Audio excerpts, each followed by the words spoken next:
I certainly wasn't expecting this. The car was literally empty. I cast a few glances over my shoulder, feeling increasingly uneasy. The darkness made it hard to see beyond my truck's headlights, and I felt like someone could charge at me any moment. The eerie silence was almost tangible. After a while, I considered getting back in my truck and forgetting the whole thing. But against my better judgment, I decided to investigate further. Inside the car, everything seemed normal. The key was in the ignition, but the engine was off. I got out and moved to the trunk. It wouldn't budge. Locked. I grabbed the key from the ignition and unlocked it, but it still wouldn't open. It was jammed from the inside. I opened the back door and tried to access the trunk through the back seat. To my surprise, it opened.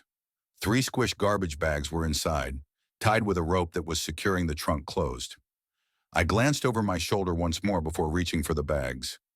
Just as I was within inches of one of the bags, the loudest gunshot I've ever heard pierced the night. I slammed my head on the roof of the car in shock. Instinctively, I threw the keys on the front seat and bolted out of the car. As I scrambled into my semi, I heard a grungy voice yelling in the distance, rapidly approaching. I turned on the semi and threw it into gear as fast as I could, cursing as the engine initially stalled. Then I saw him, a short, husky man with red hair, wearing overalls and shin-high boots. In his left hand, he held a small shovel, and in his right, an old hunting rifle. We locked eyes as my truck began to move past him. He didn't look crazy, just worried. He dropped the shovel and started waving his hands, yelling, "Wait!" repeatedly, but there was no way I was stopping. As I drove away, I saw him in the rearview mirror, running after my truck before sprinting back to his car. I sped away, my heart pounding. 5 minutes later, headlights appeared behind me, fast approaching.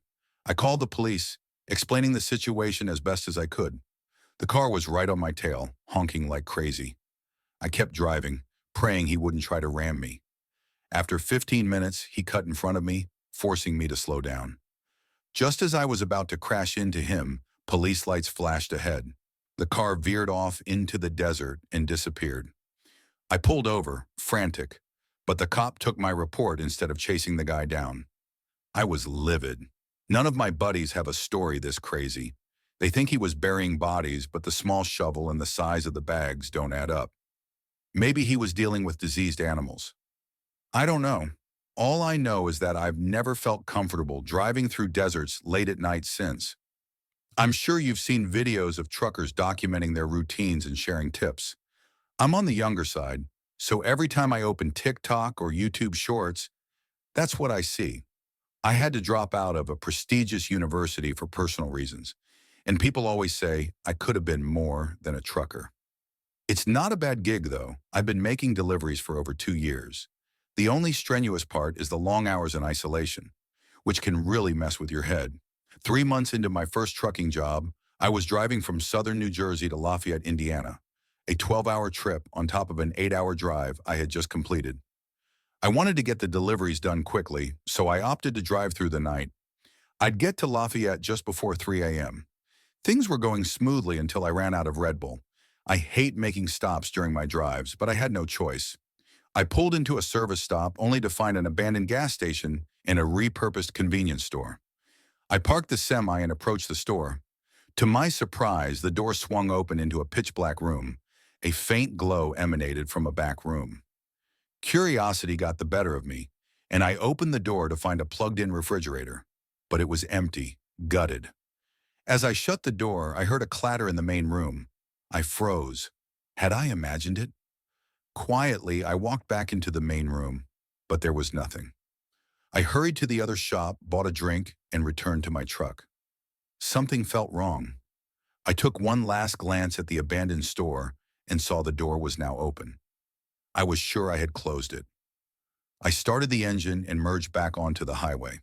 The caffeine kicked in, and I tried to forget about the incident. But then I noticed weird movements in the curtain behind me. Sweat dripped down my forehead as the curtain billowed without the air on. Someone was in my truck. I discreetly punched in the nearest police station on my phone and drove the most tense 20 minutes of my life. Finally, I reached the station and surrounded my truck with police.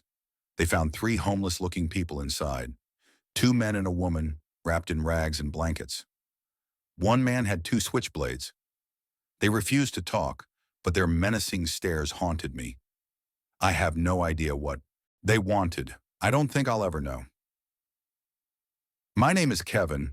I've been a trucker for various companies for over 15 years. Efficiency is key in this line of work. 4 years ago, I was working for a warehouse in North Dakota. It was a chilly Tuesday morning in May. I had a long drive to Montana and wanted to do it in one go. I hit the road after lunch, expecting to reach my destination early the next morning. I pushed the semi a bit over the speed limit, fighting exhaustion. My buddy Tristan introduced me to smelling salts, which I used to stay awake. I took a big whiff, and it helped for a while, but as midnight passed, I started dozing off. I slowed the truck, searching for a place to pull over. My headlights illuminated a purple dress lying in the middle of the road. I blinked, thinking I was hallucinating. As I drove by, I saw a pair of shoes. Panic set in. Something was very wrong. I stopped the truck and got out to investigate. I found kids' clothing in the pile.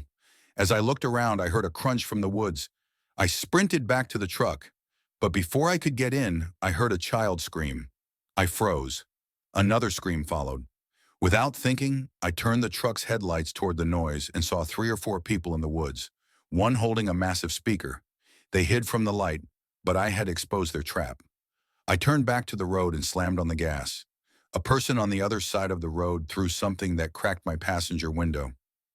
I drove the final hour in silence, too scared to process what had happened. I completed my delivery and slept for 10 hours. When I woke up, I called the police, who said they'd investigate. I realized how stupid I was to get out of my truck. I don't know what those people were planning, but nothing has ever come close to being as strange or terrifying as that experience.